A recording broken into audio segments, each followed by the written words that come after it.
The year 2725. The First Era was a dark time for the Alphites, a time best forgotten. The great kingdom of Alphite had waged a war that engulfed all the lands. No man, woman, nor child could escape its grasp. Hundreds of thousands of Alphites died trying to protect their homes and families. Only after the world was ruined did the kingdoms sign a peace treaty that ended all the wars in the lands. It was that act that ended the First Era. Year 2723 of the Second Alphite Era. Today we celebrate the king's 111th birthday. The king says he will rule for another 500 years if his strength is still with him. It is not uncommon for an Alphite to live past the age of 600. Year 2727. The king relayed to me his meeting with the neighboring kingdoms. After the treaty is signed between the many Alphites kingdoms at the end of the First Era, the king have resolved all dispute through diplomacy. Ours is the most powerful kingdom and the most just. Year 2728. Walking by the barracks today, I could not help but sit and take some time to admire the warriors that trained there.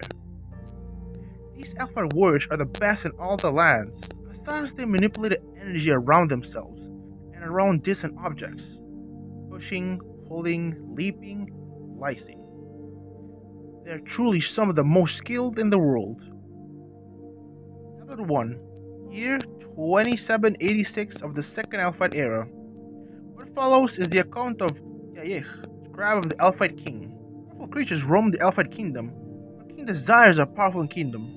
In this year, the Alphite king tamed the first of these powerful beasts, thus strengthening his kingdom. He calls the tamed creature Creo.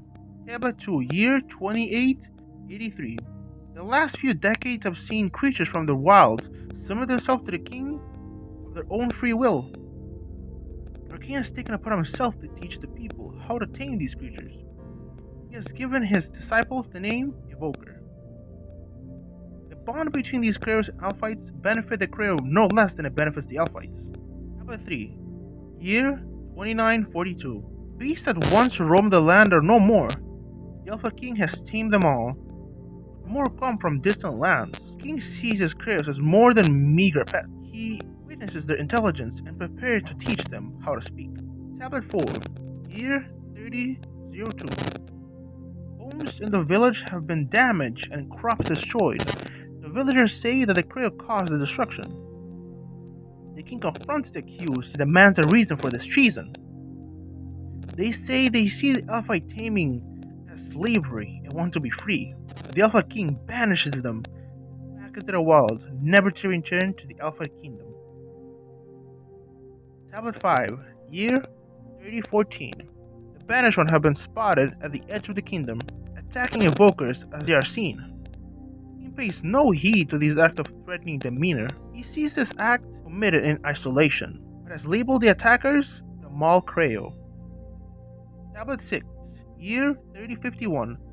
The malcro attacks are now frequent and more intense. The numbers are great and rising. Our king senses an escalation of hostility brewing. The Alphas prepare for war. Tablet 7, year 3113. Many of our brethren have fallen to the maul, and we have failed many of their champions.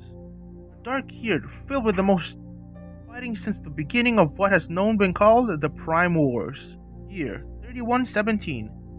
Glimpses have been seen of the Maul's leader. It does not look like a Creo we've encountered. Ghosts that spotted it know only of the fear they felt by its dominating presence. A fear they say will spread to all the lands if we do not defeat the Scourge. Year 3119.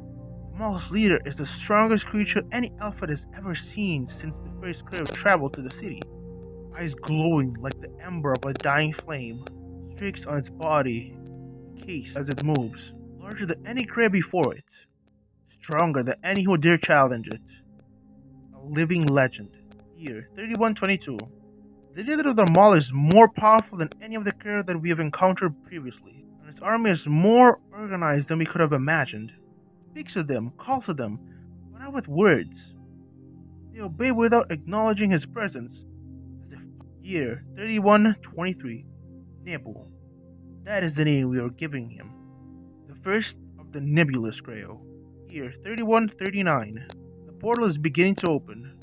I pray the towns in the distant lands have managed to open their own portals and escape this madness. He will wait and return when this scourge has submitted. Number 8. Year 3128. The Creo that once came from far and wide to accept the king's rule have now begun to join them all. To them, we are to be held responsible for the war and disturbing their peace. Tablet 9. Year 3135. We're gonna defeat them. The malcro have become too strong. We're being overpowered. Many alphas have been slain and more displeased. We cannot defeat them. Tablet 10. Year 3137. Kingdoms falling. Fire and smoke below the distance. Cinders pour from the sky. They're at our doorstep. We cannot escape. Year 3139. The year of the Alphite is over. The king's lineage is broken.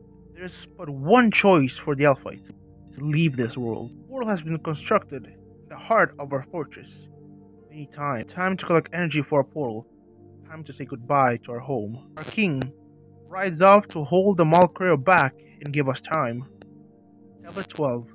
Year 3140. This is the final inscription of the Kiach, scribe of the king of the Alphites. The portal conjured by my brethren is highly inspiring. Only watch as both Creo and Alphite traverse through the portal. Where it takes them, only God knows. I stand awaiting my fate. For either my king returns or my doom arrives. If you read this, then we have made it past the portal. It's been decades since we came here. It's not home. There is a way back. Back to the prime dimension. I found it. I know the way back. But time is against me.